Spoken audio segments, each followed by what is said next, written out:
এয়া হ'ল অসম ৰাজ্যিক চিৰিয়াখানাৰ পৰিৱেশ।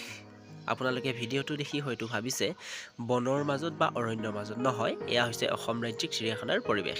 নমস্কাৰ বন্ধু বান্ধৱীসকল, আছাম এটিকা চেনেলটোলৈ আপোনালোক সকলোকে স্বাগতম জনাইছোঁ। আজি আমি অসম ৰাজ্যিক চিৰিয়াখানা গুৱাহাটীলৈ আহিছোঁ। গতিকে আপোনালোকক আজি আমি গুৱাহাটীৰ চিৰিয়াখানা বিভিন্ন ধৰণৰ জীৱ জন্তুসমূহ দেখুৱাম। আহকচোন।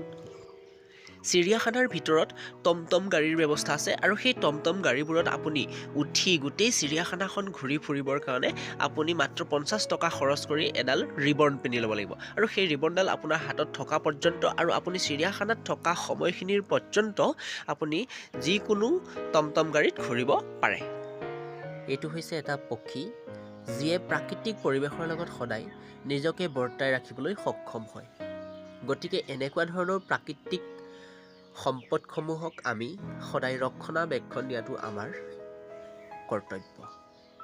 আমি মানৱকুলৰ মানৱ জাতি হিচাপে আমি বন্য প্ৰাণীসমূহক সদায় সুৰক্ষা দিয়াটো, সদায় ৰক্ষণাবেক্ষণ দি ৰখাটো আমাৰ কাৰণে সদায় কৰ্তব্য বুলি আমি ভাবিব লাগে।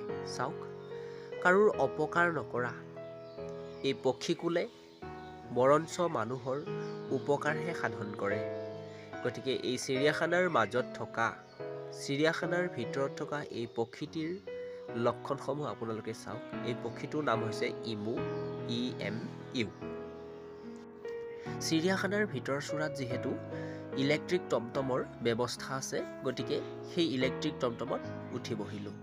আৰু এই টমটমখন ৰাতিপুৱা 10 বজাৰ পৰা বিয়লি 4:30 বজালৈ এই টমটম সেৱা আৰম্ভ হয়। কিন্তু এই টমটমত উঠিবৰ কাৰণে এডাল ৰিবন পিন্ধি ল'ব লাগিব আৰু সেই ৰিবনডালৰ দাম হৈছে 50 টকা। মাত্ৰ 50 টকাত আপুনি ৰিবনডাল পিন্ধি লৈ ৰাতিপুৱা 10 বজাৰ পৰা বিয়লি 4:30 বজালৈকে আপুনি চিৰিয়াখানাত ইফাল সিফাল ঘূৰিব পাৰে। অৰ্থাৎ আপুনি চিৰিয়াখানাৰ ভিতৰত থকা পৰ্যন্ত আৰু আপোনাৰ হাতত ব্লু ৰিবনডাল, ব্লু নহয় পিংক ৰিবনডাল আপোনাৰ হাতত থকা পৰ্যন্ত আপুনি গোটেই চিৰিয়াখানাখন এই টমটমত উঠি ঘূৰি ফুৰিব পাৰে। বহুকেইখন টমটম আছে, গতিকে আপুনি য'তেই যায় তাত আপুনি জীৱ জন্তু চালে আৰু জীৱ জন্তু চোৱাৰ পিছত সেই টমটমখনৰ পৰা নামি দি আৰু আপুনি বেলেগ এখন টমটমত উঠি আহিব পাৰে। এইটো চাওক, ভালুক, চিৰিয়াখানাৰ ভিতৰত থকা এইটো ভালুক। চাওক কেনে সুন্দৰ এটা ভালুক। প্ৰাকৃতিক পৰিৱেশৰ লগত তেওঁলোকে কিমান ধুনীয়াকৈ আচৰণ কৰি থাকে চাওক।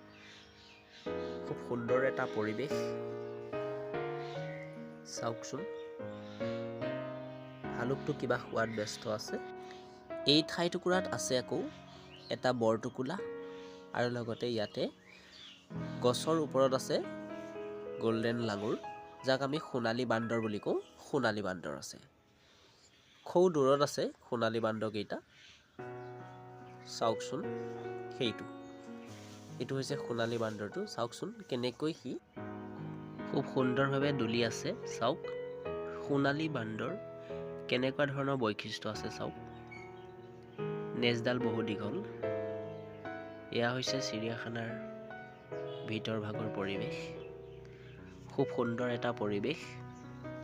কিন্তু অৱশ্যে চিৰিয়াখানাত বৰ্তমান সময়ত আগৰ দৰে জীৱ জন্তুৰ সংখ্যা একেবাৰেই কমি গ'ল। আৰু চিৰিয়াখানাত থকা জীৱ জন্তুসমূহক ৰক্ষণাবেক্ষণ দি ৰখাটো আৰু তেওঁলোকক খাদ্য যোগান ধৰাটো হয়তো কিছু তেওঁলোকে হেমাহি কৰে। সেয়েহে হয়তো জীৱ জন্তুসমূহ ক্ৰমান্বয়ে চিৰিয়াখানাৰ পৰা নাইকিয়া হৈ যাবলৈ ধৰিছে। এয়া চাওক, এইখন হৈছে ছাইনবোৰ্ড দি থৈ দিছে। ইয়াতে জিৰাফ আছে। চাওক, ইয়াতে এনিমেল এডপশ্যন পলিচি বুলি আছে। ক'ৰবাত অৱশ্যে জীৱ জন্তুসমূহ ক'ৰবাত সোমাই আছে। আমি ভালকৈ দেখুৱাব নোৱাৰোঁ এইবোৰ, যিহেতু ওচৰলৈ যাব নোৱাৰি। গতিকে দূৰৰ পৰাই যিখিনি সম্ভৱ হয় সেইখিনি দেখুৱাবলৈ আমি চেষ্টা কৰিছোঁ। চাওক,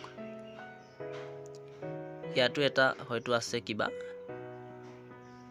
বহু দূৰত আছে, দেখা পোৱা নাই। সেই ঘৰটোৰ ভিতৰত সোমাই আছে, সেইখন তাৰ দৰ্জা। সেই দৰ্জাখনৰ ওচৰলৈকে আমি যাব নোৱাৰোঁ, যিহেতু বহু দূৰ হয়। বহু দূৰৰ পৰা দেখুৱাব লগা হৈছে, গতিকে দেখা পোৱা যোৱা নাই। বহু দূৰত আছে। এনেকৈয়ে ৰাজ্যিক চিৰিয়াখানাৰ বিভিন্ন ঠাইত বিভিন্ন ধৰণৰ জন্তু অৱশ্যে আপোনালোকক দেখুৱাবলৈ প্ৰয়াস কৰিছোঁ। গতিকে এই ক্ষুদ্ৰ প্ৰয়াস আপোনালোকে ছাপোৰ্ট কৰিব আৰু ভিডিঅ'টো চাই যদি আপোনালোকে ভাল পায় তেতিয়াহ'লে লাইক কৰিব, ছাবস্ক্ৰাইব কৰিব আৰু লগতে কমেণ্ট কৰিবলৈ নাপাহৰিব। চাওক, আপোনালোকক আজি গোটেই চিৰিয়াখানাৰ জীৱ জন্তুবোৰ দেখুৱাম। তাৰে এটি ক্ষুদ্ৰ প্ৰয়াস কৰিবলৈ কাৰণে আগবাঢ়িছোঁ। চাওক, জিৰাফটোৰ ওচৰলৈ আমি যাব পৰা নাই, বহু দূৰত আছে, যিহেতু আপোনালোকক জুম কৰি দেখাই দিছোঁ। চাওক, এইটো হৈছে জিৰাফ, তাৰ পিছফালে এটা আছে, দুটা জিৰাফ আছে। ঘাঁহ খাই আছে, ধুনীয়াকৈ ঘাঁহ দি থৈ দিছে। বাকী আপোনালোকে সকলো দেখি আছে, জিৰাফে যিহেতু ঘাঁহ খাই আছে, খুব সুন্দৰকৈ ঘাঁহ দি থৈ দিয়া হৈ আছে, খাই আছে। আৰু চাওক, এইখন হৈছে অসম ৰাজ্যিক চিৰিয়াখানাৰ লোকেশ্যন গাইড। এই লোকেশ্যন গাইডখনৰ মতে আপুনি কোনটো জীৱ জন্তু কোনফালে আছে আপোনালোকে ক্ৰমাবন্ধে এটা এটাকৈ চাই যাব পাৰে।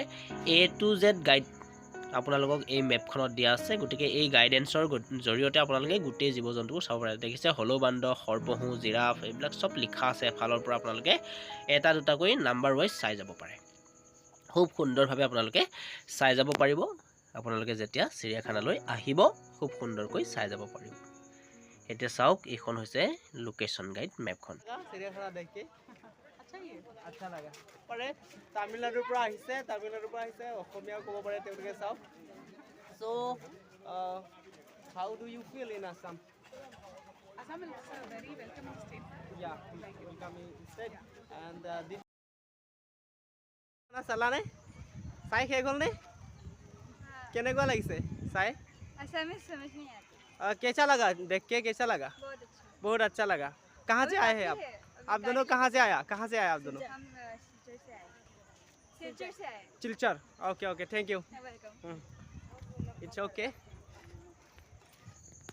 এতিয়া চাওক, আমি ধনেশ পক্ষী থকা ঠাইলৈ আহিলোঁ। ইয়াতে ধনেশ পক্ষী আছে। চাওক, ধনেশ পক্ষীসমূহ কেনেধৰণৰ লাগে দেখি আপোনালোকে চাওক।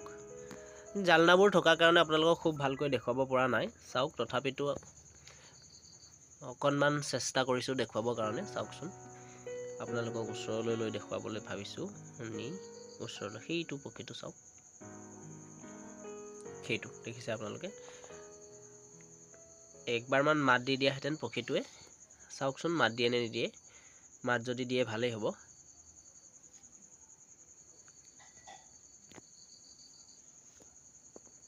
এইবোৰ চাওক, খুব সুন্দৰ প্ৰাকৃতিক পৰিৱেশৰ লগত যিহেতু পক্ষীসমূহে সদায় মিলি জুলি থাকে। এইটো এটা চাওক, পেৰট, ভাটৌ চৰাই। চাওক, ভিতৰৰ পৰা বাহিৰলৈ ওলাবৰ কাৰণে চেষ্টা কৰি আছে অৱশ্যে। চাওক, এই ওলাই আহিব নোৱাৰে, কিন্তু ওলাবলৈ চেষ্টা কৰি আছে। চাওক, যিহেতু এটা জালনাৰ ভিতৰত সোমাই থাকিব লগা হৈছে, ডাঙৰ জালনা ঘৰ। চাওক, এইটো হৈছে বাঘ। বাঘটো চাওক, ব্লেক পান্থাৰ বুলি কোৱা হয় এইটো, ব্লেক পান্থাৰ। চাওক, কি সুন্দৰভাৱে শুই আছে। চাওক, ভাগৰে জিগৰে শুই আছে। ইয়াতে লিখা আছে, চাওক, ব্লেক পান্থাৰ ঘোং বুলি কোৱা হয় যাক, ঘোং। অসমীয়াতে যে কথা এষাৰ আছে, বাঘৰ ওপৰত ঘোং, এইটোৱে হৈছে বাঘৰ ওপৰত ঘোংটো। দেখিছে আপোনালোকে? চাওক, বাঘৰ ওপৰত ঘোং বুলি কয় যে, এইটো ঘোংটো, এইটো চাওক, ঘোং। এইটো হৰিণাটো চাওক, মই তাৰ পিছে পিছে যাবলৈ চেষ্টা কৰিছিলোঁ। চাওকচোন আপোনালোকে, চাওক, এইটো আচলতে বাহিৰত ওলাই আছে। কেইটামান হৰিণা আচলতে আজিকালি চিৰিয়াখানাৰ বাহিৰত উলিয়াই থৈ দিয়ে। এনেকৈ থাকে তেওঁলোকে। চাওক, খুব সুন্দৰভাৱে বিচৰণ কৰি আছে, অৰণ্যত থকা দৰে বিচৰণ কৰি আছে। চাওক, কেনেকুৱাকৈ দৌৰিছে। চাওক, কেনেকৈ দৌৰিছে। চাওক, কিমান স্পীড দৌৰে। চাওক, কিমান স্পীড দৌৰিব। চাওক, তৎক্ষণাত দৌৰি বহু জেগা যাব পাৰে। দেখিছে? চাওক, চাওক, গুচি গ'ল। এয়া হৈছে প্ৰাকৃতিক সম্পদ।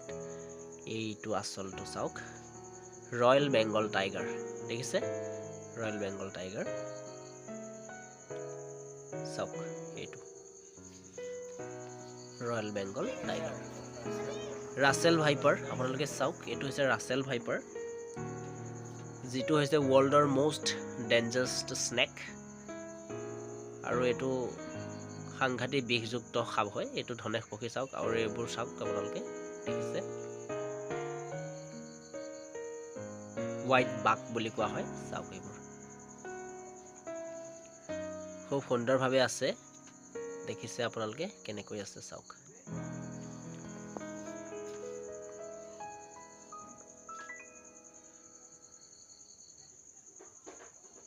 চাওকচোন কেনে সুন্দৰভাৱে আছে।